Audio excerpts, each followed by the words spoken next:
టమాటాలు తక్కువ రేట్ ఉన్నప్పుడు ఇలా చేసి పెట్టుకుంటే కనీసం నెల రోజుల వరకు నిలువ ఉంటుంది. ఈ వీడియో కనుక మీకు నచ్చినట్లయితే ఒక లైక్ చేయండి. అలాగే మీ ఒపీనియన్‌ని కామెంట్ సెక్షన్‌లో తెలియజేయండి.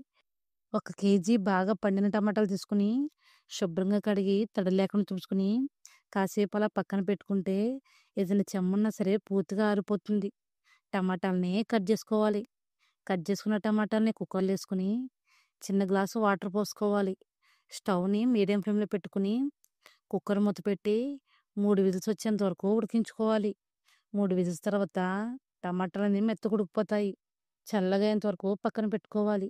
పూర్తిగా చల్లగయిన తర్వాత మిక్సీ జార్‌లోకి కొద్ది కొద్దిగా ఏసుకొని వీలైనంత మెత్తగా మిక్సీ పట్టుకోవాలి. అంతా ఒకేసారి కాకుండా కొద్ది కొద్దిగా ఏసుకొని మిక్సీ పట్టుకోవాలి. మిక్సీ పట్టుకున్న టమాటా ప్యూరీని ఒక గిన్నెలోకి స్టెయినర్ పెట్టుకొని మనం జ్యూస్‌ని ఎలా అయితే వడపోసుకుంటామో అలానే ప్యూరీని వడపోసుకోవాలి. టమాటా సాస్ అనేది మంచి కలర్ రావాలంటే మనం టమాటాలు కుక్కర్‌లో ఉడికించేటప్పుడే 2, 3 బీట్రూట్ ముక్కలు యాడ్ చేసుకుంటే కలర్ అనేది మంచిగా వస్తుంది. స్టవ్ మీద పాన్ పెట్టుకొని మనం వడపోసుకున్న ప్యూరీని ఏసుకొని స్టవ్‌ని హై ఫ్లేమ్‌లో పెట్టుకొని మధ్య మధ్యలో కలుపుతూ 5 నిమిషాల పాటు ఉడికించుకోవాలి. 5 నిమిషాల తర్వాత వాటర్ నీలా పైకొస్తాయి. కొద్దిగా చిక్కగా అయ్యేంత వరకు స్టవ్‌ని మీడియం ఫ్లేమ్‌లో పెట్టుకొని ఉడికించుకోవాలి. ఒక 2, 3 నిమిషాల తర్వాత లైట్‌గా చిక్కబడుతుంది. ఇందులోనికి 1 table spoon salt, 2 table spoon కారం, అలాగే 2 టేబుల్ స్పూన్ పంచదార, 2 టేబుల్ స్పూన్ నిమ్మరసం.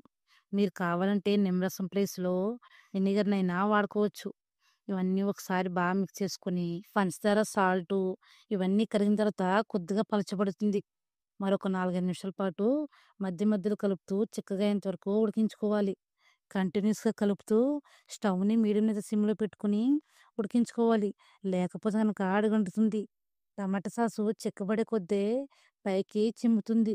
మూత పెట్టుకొని మధ్య మధ్యలో కలుపుతూ చిక్కగా అయ్యేంత వరకు ఒక 4, 5 నిమిషాలు పైగానే ఉడికించుకోవాలి. 4, 5 నిమిషాల తర్వాత ఒకసారి బాగా మిక్స్ చేసుకొని టమాటా సాస్‌ని ఒక ప్లేట్‌లో గనక ఏసి చూస్తే వాటర్ అనేది సెపరేట్ కాకుండా గట్టిగా ఉంటే సరిపోతుంది. ఇలా వాటర్ అనేది సెపరేట్ అయితే గనక ఒక 4, 5 నిమిషాల పాటు టమాటా సాస్‌ని ఉడికించుకోవాలి.